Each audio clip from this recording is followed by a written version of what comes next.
पक्षियों की ऐसी डरावनी आवाजें जिसे आप अकेले में बिल्कुल भी नहीं सुनना चाहेंगे। सबसे पहले लून बर्ड, इसकी आवाज अकेले जंगल में किसी की भी पैंट गीली कर देगी।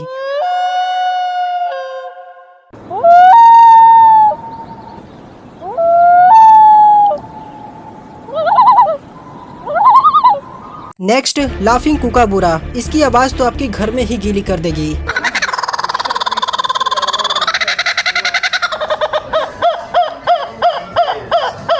नेक्स्ट ब्लैक कॉलर्ड स्टार्लिंग, इसकी आवाज तो भाई साहब कहीं भी गीली कर देगी पैंट, क्योंकि ये बच्चे के रोने जैसी आवाज निकालती है।